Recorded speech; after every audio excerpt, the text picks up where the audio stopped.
Hello, my friends, and welcome back. Thank you very much for being with me again today. While we are busy determining how we want to be called and what we identify as, and so on, other countries, good or bad, are developing things, are inventing things, and inventing things that we might regret that they invented those things. As I said, good or bad. And let me read you this article because I'm I'm shocked a little bit. Not shocked, but disgusted. I think that disgusted by the situation. Now, this article comes from Popular Mechanics. And you say, what the hell are you going to talk about, Emil? Well, this is published on February 6, 2023. And this is the title: China built a hypersonic generator that could power unimaginable weapons. All right? So these guys are doing something, and we are busy, taking care of other things that are more important. Equity, inclusion, and diversity. That's good. That's good. All right, so let me go to this. This little thing that I'm just so irritated with this, and not for the Chinese, good for them, but that gets me to this little thing. I 100% recommend this, you can say stupid movie. It's a parody, and it's very revealing if you get into it. This is a movie, a prophetic movie about the United States of America, I would say. And this guy, Luke Wilson, he plays the role of an average guy.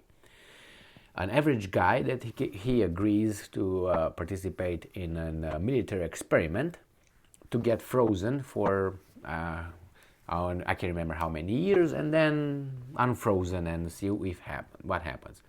And in the meantime, when he gets unfrozen, he comes to a society that is really dumb, and intellect and knowledge is bashed, and it's not something that people desire. But stupidity and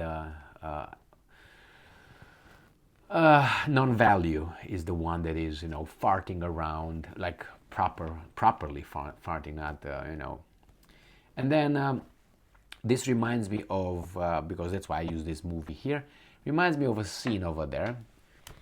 And when he wakes up from this experiment, the author, whomever, they talk about the scientist being concerned now, after I don't know how many years he was, 100 and some years he was frozen. The scientists, instead of inventing what the Chinese invent over there, they were very concerned with how long the erection can be, how long it stays on. You know what I mean? And there were all these scientists measuring the erection of an orangutan, an ape, orangutan, how long the erection is, and they were all excited about the new achievements. Now that is us. That's how I see us nowadays. And the Chinese are the ones that are over there doing the bad, good, however you want to call it, research. All right, so let's read this little article. I really recommend that movie. It's very, very simple, very easy, very stupid if you look at it, but if you watch it, it has some deep meanings over there, and maybe makes you think about, hey, wait a second, are we going that way? Definitely we go that way. Now, turning gas into plasma creates an intense electrical current for powering potent hypersonic weapons. Now, hypersonic weapons. Do you remember that the Americans struggled to make hypersonic weapons? After, 2 years, the Russians made it, then even the Chinese made it, to say even. And then I think even the Iranians claim that they have them. And now United States. Basically, they just finished, a few days ago, the latest test for something for a hypersonic missile in a certain kind of environment that will say, yes, yes, yes, I think we can develop hypersonic missiles. I don't even know if that is true yet or not. Chinese researchers built a hypersonic generator that could power military lasers, railguns, and microwave weapons.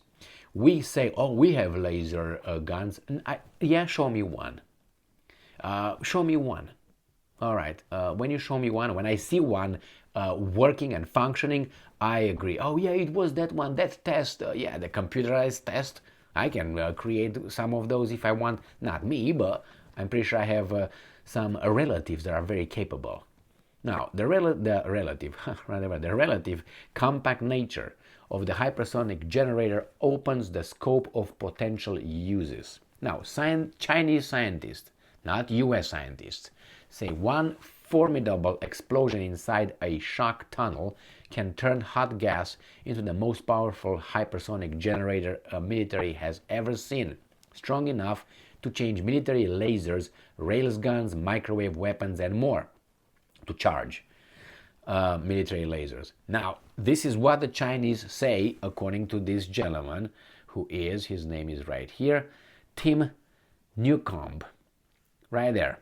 That's what he claimed, published today. And this is not from, I don't know, Playboy magazine or People's magazine, okay? Now, Chinese, I said already that, as reported by the South China Morning Post, which it's not credible, correct, according to us, a new peer-reviewed paper in the Chinese Journal of Theoretical and Applied Mechanics explains how the hypersonic generator turns one detonation inside a shock tunnel into enough electrical current to power hypersonic weapons of the future. And we just blew up one of their, how do you call that, drifting balloons. Great. Hey, I don't want you. Why are you staying here, man? Okay, I can't do anything to you.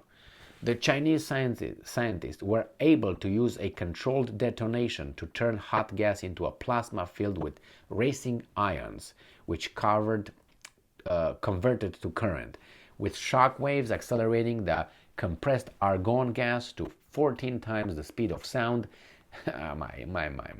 The charged ion-filled plasma then passed through magnetohydrodynamics generators to produce electric current up to 212 kilowatts while using 0.26 gallons of gas. Oh my lord.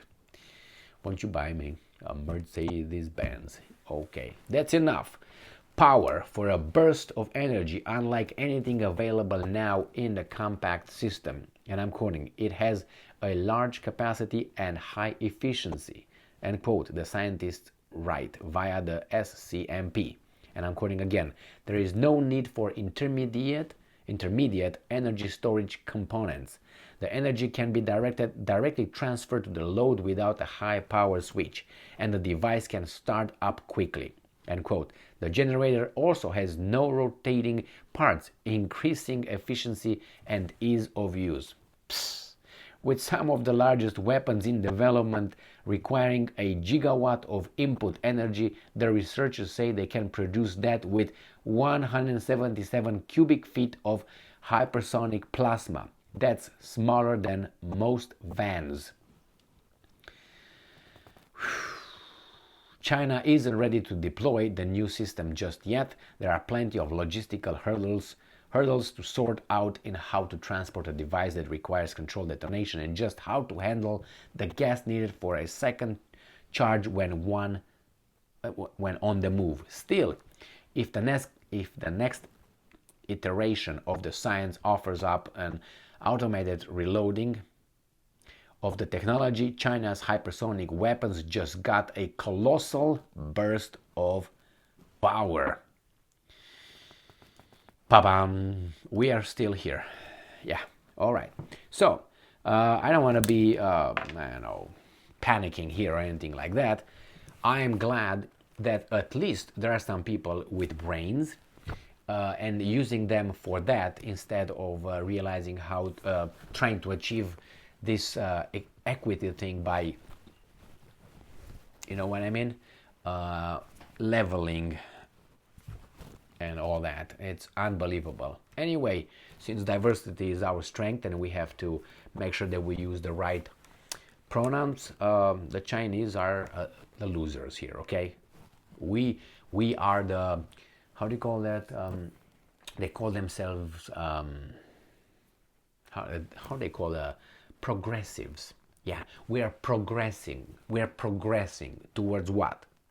A side of the cliff, after which we'll, oh, is that what it's gonna be? Watch that movie.